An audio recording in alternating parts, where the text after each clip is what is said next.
Perkenalkan, nama saya Dion Sudibyo. Saya berasal dari kelas 2B, MPM saya 192.191.067. Di sini saya akan mengurai dan menganalisis mengenai konsep kurikulum pendidikan jasmani. Oke, yang pertama kita akan bahas mengenai pengertian pendidikan jasmani. Nah, pengertian pendidikan jasmani di sini merupakan mata pembelajaran yang memiliki posisi yang strategis yang bertujuan untuk mengembangkan aspek kognitif, afektif, dan psikomotor melalui kegiatan pendidikan jasmani. Nah, itu pengertian dari pendidikan jasmani itu sendiri. Kemudian kita akan bahas mengenai asumsi dasar program pendidikan jasmani. Nah, asumsi atau anggapan dasar yang akan memberikan batasan dalam keseluruhan proses penelitian. Mengamati mengenai perlunya peningkatan layanan supervisi dan motivasi berprestasi guru dalam mengajar pendidikan jasmani. Variabel-variabel tersebut sangat diperlukan dalam menata kinerja guru pendidikan jasmani agar mampu bersaing di era globalisasi di masa depan. Ini menurut Husdarta pada tahun 2009, nomor halaman bukunya yaitu 24. Nah, di sini juga ada beberapa anggapan dasar yang mendasari perumusan hipotesis dalam penelitian ini. Yang pertama ada guru. Guru ini sebagai jabatan fungsional bersifat profesional. Nah, pengertian profesional sendiri adalah erat kaitannya dengan ahli atau keahlian dan keterampilan yang telah dipersiapkan melalui proses pendidikan dan pelatihan secara khusus dalam bidangnya. Nah, karena guru pendidikan jasmani telah dipersiapkan secara khusus untuk berkiprah di bidang pendidikan jasmani, jabatan fungsional guru bersifat profesional. Dengan demikian, guru pendidikan jasmani dituntut untuk terus mengembangkan profesinya agar pelaksanaannya pembelajaran pendidikan jasmani di SD maupun di lingkungan yang lainnya dirasa dampaknya bagi perkembangan anak itu sangat baik. Oke, kemudian kita akan bahas mengenai pandangan Glenn. Nah, ini pada tahun 1985 di halaman nomor buku 6 dalam Husdata pada tahun 2009 nomor buku 27 menyebutkan 5 ciri profesi, yaitu 1. Knowledge and skill, yang kedua responsibility purpose, yang ketiga the professional ideal service, yang keempat mentality, dan yang kelima recognition. Nah, pendapat Javis pada tahun 1997 pada buku nomor halaman 23 menyatakan profesi sebagai suatu pekerjaan yang didasarkan atas studi intelektual dan latihan yang khusus bertujuan untuk menyediakan pelayanan keterampilan terhadap yang lain dengan bayaran atau upah. Kemudian yang ketiga, yang terakhir, yaitu adanya motivasi berprestasi. Nah, merupakan salah satu dari teori kebutuhan yang memfokuskan pada 3 jenis motivasi. Yang pertama yaitu ada motivasi prestasi, yang kedua ada motivasi afiliasi, yang ketiga motivasi kekuatan. Nah, dalam konteks penelitian ini adalah motivasi berprestasi yang dikemukakan oleh MC Clyde yang dikutip oleh Husdarta pada tahun 2009 dari nomor buku 28, yang memaparkan bahwa motivasi prestasi meliputi 3 hal. Yang pertama, dorongan untuk mengatasi tantangan dan hambatan. Yang kedua, dorongan untuk maju, dan yang ketiga, dorongan untuk berkembang. Oke, kita akan bahas yang selanjutnya, yaitu karakteristik program pendidikan jasmani. Dalam pelaksanaan program pendidikan jasmani di sekolah hendaknya mencerminkan karakteristik program pendidikan jasmani itu sendiri, yaitu mengedepankan prinsip developmentally approached Franchise atau biasa kita sebut DIP. Nah, DIP di sini artinya bahwa tugas ajar atau gerak yang dia sampaikan harus memerlukan atau memperhatikan perubahan kemampuan untuk kondisi anak dan dapat membantu mendorong ke arah perubahan tertentu. Dengan demikian, maka dalam belajar gerak atau belajar melalui gerakan harus disesuaikan dengan pertumbuhan dan perkembangan anak atau peserta didik. Kemudian, perkembangan atau kematangan yang dimaksud mencangkup fisik, psikis maupun keterampilannya. Kemudian kita bahas mengenai ruang lingkup materi pendidikan jasmani. Nah, ini menurut Rahayu pada tahun 2013, nomor buku halamannya yaitu 18, mengungkapkan ruang lingkup pendidikan jasmani, olahraga, dan kesehatan ada beberapa. Yang pertama yaitu permainan dan olahraga meliputi olahraga tradisional, permainan eksplorasi, keterampilan lokomotor, non-lokomotor, dan manipulatif, atletik, kasti, rounders, keepers, sepak bola, bola basket, bola voli, tenis meja, tenis lapang, bulu tangkis, dan bela diri, serta aktivitas yang lainnya. Kemudian yang kedua yaitu adanya aktivitas pengembangan meliputi mekanika sikap tubuh, komponen kebugaran jasmani, dan bentuk postur tubuh serta aktivitas lainnya. Kemudian yang selanjutnya yaitu aktivitas senam meliputi ketangkasan sederhana, ketangkasan tanpa alat, ketangkasan dengan alat, dan senam lantai, serta aktivitas yang lainnya. Kemudian yang selanjutnya yaitu ada aktivitas ritmik, yaitu meliputi gerak bebas, senam pagi, SKJ, dan senam aerobik, serta aktivitas yang lainnya. Kemudian yang selanjutnya aktivitas air, meliputi permainan di air, keselamatan air, keterampilan bergerak di air, dan renang, serta aktivitas yang lainnya.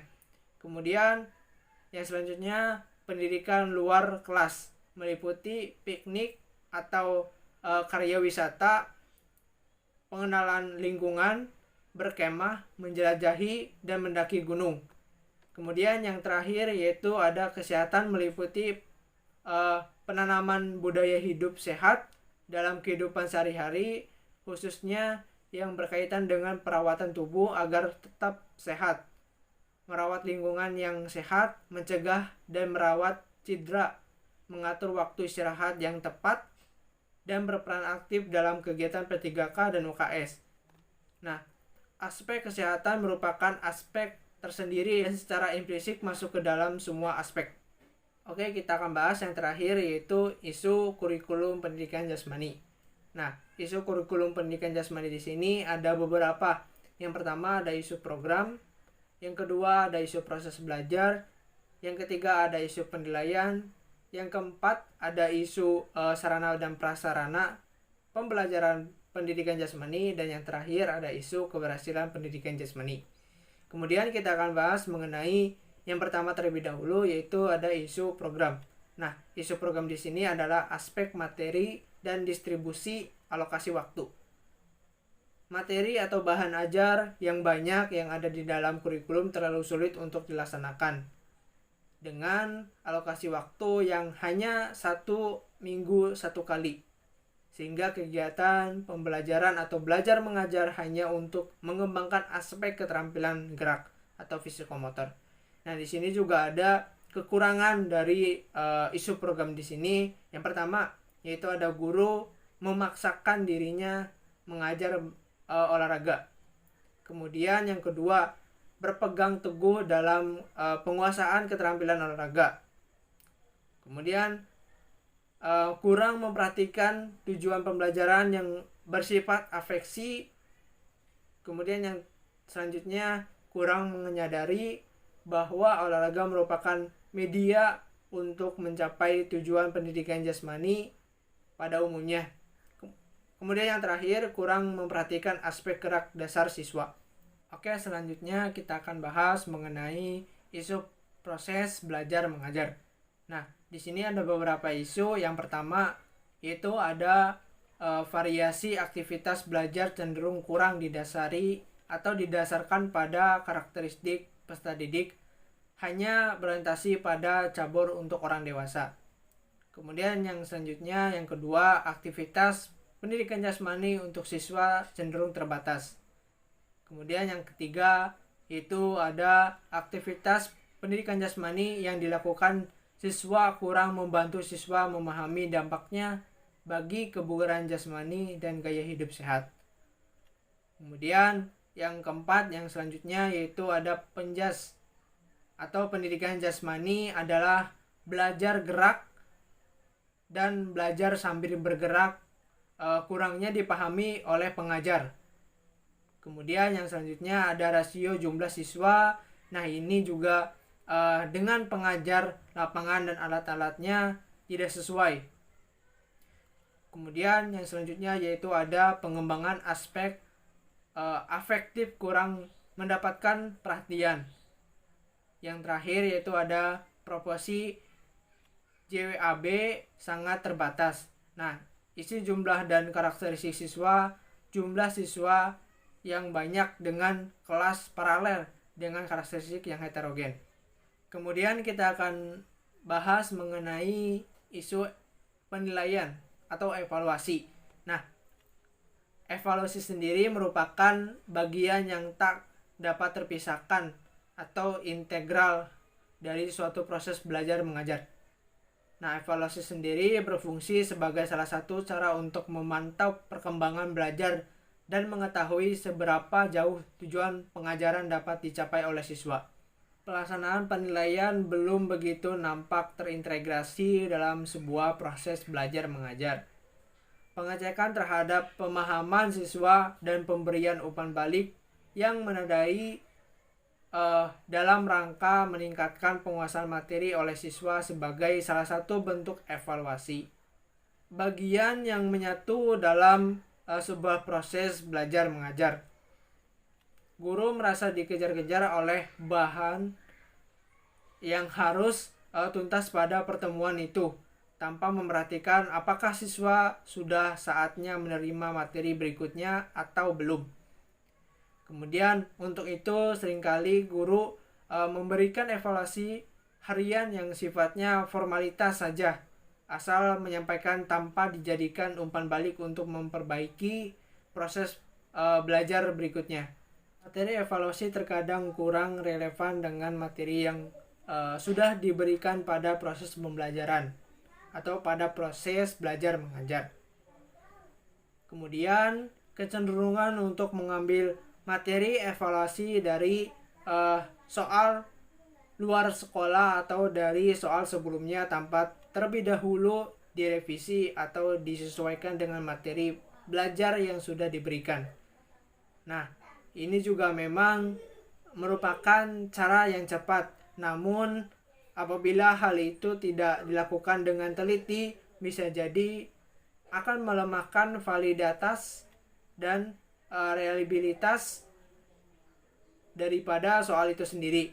Kemudian suatu soal yang valid pada kelompok siswa sekolah tertentu belum tentu valid untuk sekolah tempat kita mengajar.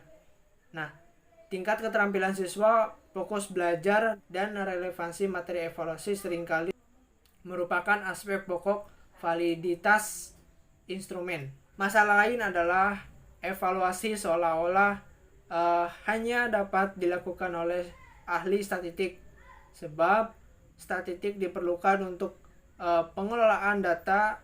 Bila demikian, guru harus bekerja ekstra keras, menyisihkan waktu dan mengeluarkan tenaga yang lebih banyak dan konsentrasi penuh pada evaluasi. Kemudian yang selanjutnya kita bahas mengenai isu sarana dan prasarana pembelajaran pendidikan jasmani, meliputi peralatan, ruangan, dan lahan untuk melakukan aktivitas pendidikan jasmani. Di sini masih sangat kurang dan tidak memadai. Kemudian kita akan bahas yang terakhir, yaitu ada isu keberhasilan Penjas. Nah, aktivitas penyelenggaraan kurikulum Penjas masih tergolong rendah. Penafsiran mutu program bersifat samar, cenderung lokal, belum menyeluruh. Kemudian kualitas lulusan yang diharapkan adalah memiliki berbagai keterampilan penting untuk melakukan berbagai macam kegiatan fisik. Adanya boga sisa fisik, kemudian berpartisipasi secara teratur dalam aktivitas fisik. Yang selanjutnya yaitu mengetahui akibat dan manfaat dari keterlibatan dalam kegiatan jasmani. Kemudian yang terakhir yaitu ada menghargai aktivitas jasmani dan kontribusinya terhadap gaya hidup sehat. Oke, mungkin itu saja yang dapat saya sampaikan. Kurang lebihnya mohon maaf dalam penyampaian kata apabila ada kesalahan ataupun dalam tuturan kata dalam penjelasannya. Saya mohon maaf. Terima kasih.